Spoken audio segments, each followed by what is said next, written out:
Hello students, स्वागत है आप लोगों का हमारे प्रश्न अभ्यास चैनल पर। आज मैं बीएड एंट्रेंस एग्ज़ाम की तैयारी के लिए हिंदी के 50 महत्वपूर्ण प्रश्नों को लेकर आई हूँ। तो चलिए अब इन प्रश्नों को हल कर लेते हैं। आज का पहला प्रश्न है, आचार्य महावीर प्रसाद द्विवेदी निम्नलिखित में से किस पत्रिका के संपादक थे? साहित्य संदेश के, विशाल भारत के, सरस्वती के या सुधा के? आचार्य महावीर प्रसाद द्विवेदी सरस्वती पत्रिका के संपादक थे। 1903 ईस्वी में इन्होंने इसका कार्यभार संभाला था।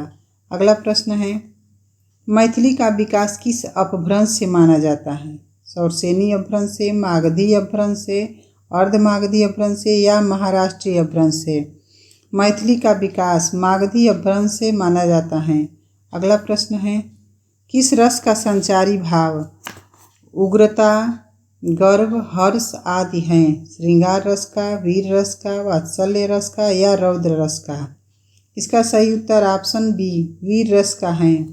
अगला प्रश्न है, अजात शत्रु में कौन सा समास है? तत्पुरुष समास, कर्मधारय समास, द्वंद्व समास या बहुब्रीहि समास? अजात शत्रु में बहुब्रीहि समास है। प्रश्न नंबर 5 देखते हैं, कबीरा खड़ा बाजार में नाटक रचयिता कौन है? सुदर्शन चोपड़ा, गोविंद दास, गिरिराज किशोर या भीष्म साहनी? कबीरा खड़ा बाजार में नाटक के रचनाकार भीष्म साहनी हैं। अगला प्रश्न है,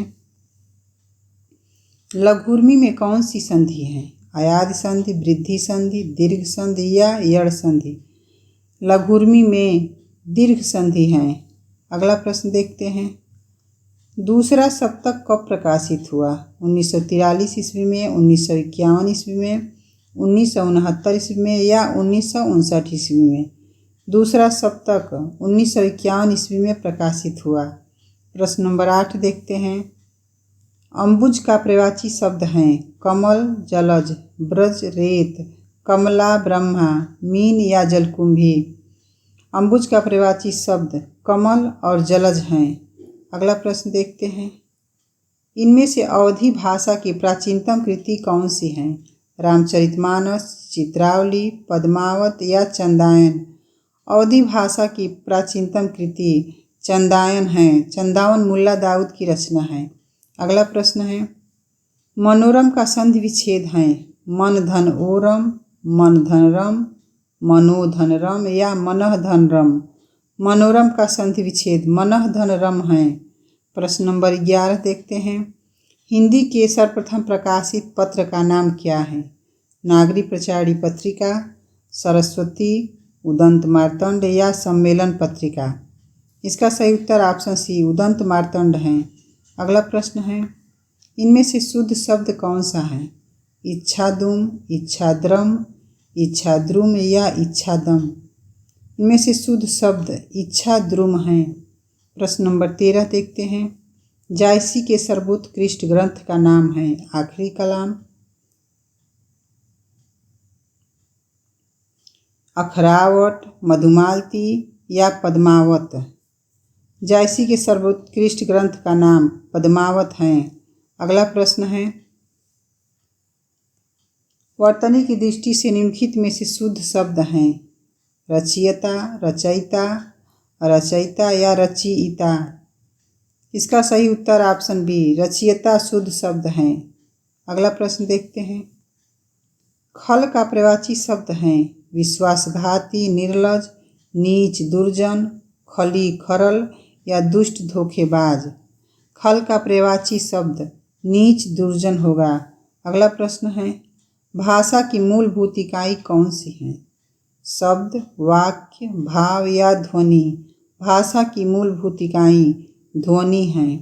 प्रश्न नंबर 17 देखते हैं, स्मृति की रेखाएं रेखा चित्र के रचनाकार हैं डॉक्टर श्याम सुंदर दास, महादेवी वर्मा, हजारी प्रसाद द्विवेदी या महावीर प्रसाद द्विवेदी? स्मृति की रेखाएं रेखा चित्र के रचनाकार महादेवी वर्मा हैं। अगला प्रश्न है, जो हर समय दूसरों की बुराई देखता हो के लिए एक शब्द होगा आलोचक, परनिंदक, सर्वनिंदक या छिद्रान्वेषी? जो हर समय दूसरों की बुराई देखता हो के लिए एक शब्द छिद्रान्वेषी है। अगला प्रश्न है, जो बहुत बोलता है इसके लिए एक शब्द होगा वाचाल, वाक्चतुर, वाक्पटु या बहुभाषी। जो बहुत बोलता है के लिए एक शब्द वाचाल होगा। अगला प्रश्न है, उल्टी गंगा बहना मुहावरा का अर्थ है बहुत परिश्रम करना, असाध्य को साध्य करना, प्रतिकूल कार्य करना या उल्टा पुल्टा करना। इस प्रश्न का सही उत्तर ऑप्शन सी प्रतिकूल कार्य करना है। प्रश्न नंबर 21 है, इनमें से कौन सा मूर्धन्य व्यंजन है? च, छ, ज, झ, ट, ठ, ड, ढ, त, थ, द, ध या प, फ, ब, भ। मूर्धन्य व्यंजन ट, ठ, ड, ढ हैं। अगला प्रश्न है, कथा सम्राट किसे कहा जाता है? जैनेन्द्र कुमार को, फणीश्वरनाथ रेणु को, प्रेमचंद को या अज्ञे को? कथा सम्राट प्रेमचंद को कहा जाता है। अगला प्रश्न देखते हैं, ज्ञानपीठ पुरस्कार किस क्षेत्र में श्रेष्ठ कार्य के लिए दिया जाता है? सिनेमा के लिए, साहित्य के लिए, विज्ञान के लिए या समाज सेवा के लिए? इसका सही उत्तर ऑप्शन बी साहित्य के लिए दिया जाता है। अगला प्रश्न है, अत्यधिक का विलोम क्या है? अत्यल्प, अत्यधिक, अनधिगत या अनधीन? अत्यधिक का विलोम शब्द अत्यल्प होगा। अगला प्रश्न है, छंद में प्रायः कितने चरण होते हैं? 3, 4, 7 या 8? छंद में प्रायः 4 चरण होते हैं। प्रश्न नंबर 26 देखते हैं, अपभ्रंश के प्रमुख कवि धनपाल की रचना कौन सी है? भविष्यत कहा, महापुराण, उपदेश रसायन या खुमान रासो?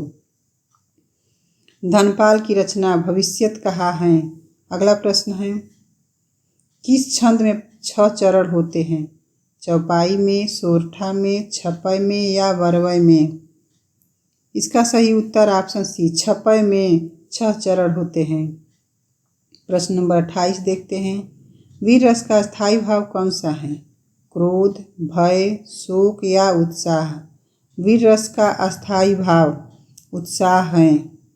अगला प्रश्न है, अपनी खिचड़ी अलग पकाना का सही अर्थ है? सबसे अलग रहना, अनर्गल बातें करना, अपने ही कार्य में लगे रहना या स्वयं पाकी होना? इसका सही उत्तर ऑप्शन ए सबसे अलग रहना है। अगला प्रश्न है, निम्नलिखित शब्दों में पुल्लिंग का चयन कीजिए। रात, सास, मूर्खता या मोती? इसका सही उत्तर ऑप्शन डी मोती हैं। प्रश्न नंबर 31 है, मोहन को हिंदी पढ़नी है इसलिए वह शास्त्री जी के यहाँ गया है। कौन सा वाक्य है? मिश्र, संयुक्त, सरल या कठिन? इसका सही उत्तर ऑप्शन बी संयुक्त वाक्य है। प्रश्न नंबर 32 है, महाधन आत्मा से शब्द बनेगा। महात्म, महात्मा, महात्म या महात्म्य? इसका सही उत्तर ऑप्शन बी महात्मा है। अगला प्रश्न देखते हैं, रमाधन ईश रमेश, इसमें कौन सी संधि है? दीर्घ संधि, यड़ संधि, वृद्धि संधि या गुण संधि? रमेश में गुण संधि है। अगला प्रश्न है, आधे अधूरे नाटक के रचनाकार हैं? अमृतलाल नागर, मन्नू भंडारी, मोहन राकेश या निर्मल वर्मा? आधे अधूरे नाटक के रचनाकार मोहन राकेश हैं। प्रश्न नंबर 35 देखते हैं, अपभ्रंश का वाल्मीकि किस कवि को कहा जाता है? अब्दुल रहमान को, राम सिंह को, स्वयंभू को या पुष्पदंत को? अपभ्रंश का वाल्मीकि स्वयंभू को कहा जाता है। अगला प्रश्न है, भक्तमाल के अनुसार रामानंद के कितने शिष्य थे? 9, 8, 10 या 12? भक्तमाल के अनुसार रामानंद के 12 शिष्य थे। प्रश्न नंबर 37 देखते हैं, रसोई घर में कौन सा समास है? तत्पुरुष, बहुव्रीहि, द्वंद्व या अव्ययीभाव? रसोई घर में तत्पुरुष समास है। अगला प्रश्न है, नीलगाय में कौन सा समास है? तत्पुरुष, अव्ययीभाव, कर्मधारय या द्विगु? नीलगाय में कर्मधारय समास है। अगला प्रश्न देखते हैं, काल के कितने भेद होते हैं? 3, 4, 5 या 7? काल के 3 भेद होते हैं। प्रश्न नंबर 40 है, मुख रूपी चाँद पर राहु भी धोखा खा गया। पंक्तियों में अलंकार हैं। श्लेष, वक्रोक्ति, उपमा या रूपक? इसका सही उत्तर ऑप्शन डी रूपक अलंकार हैं। प्रश्न नंबर 41 देखते हैं। रीतिकाल में किस भाषा का साहित्यिक सौंदर्य पूर्ण रूप से व्यंजित हुआ? अवधी, ब्रज, मैथिली या खड़ी बोली? इसका सही उत्तर ऑप्शन बी ब्रज भाषा है। अगला प्रश्न है, विज्ञान गीता किसकी कृति है? केशवदास की, तुलसीदास की, सूरदास की या बिहारी की? विज्ञान गीता केशवदास की रचना है। अगला प्रश्न है, निम्न शब्दों में से एक शब्द पुल्लिंग है। घटना, बुढ़ापा, जड़ता या दया? इसका सही उत्तर ऑप्शन बी बुढ़ापा पुल्लिंग शब्द है। प्रश्न नंबर 44 देखते हैं। वृक्ष पर पक्षी बैठे हैं, इस वाक्य में पर कौन सा कारक है? कर्म कारक, अपदान कारक, संप्रदान कारक या अधिकरण कारक? इसका सही उत्तर ऑप्शन डी अधिकरण कारक है। अगला प्रश्न है, लोट लकार का प्रयोग किस अर्थ में होता है? वर्तमान काल के लिए, भूतकाल के लिए, आज्ञा व आशीर्वाद के लिए या चाहिए के अर्थ में?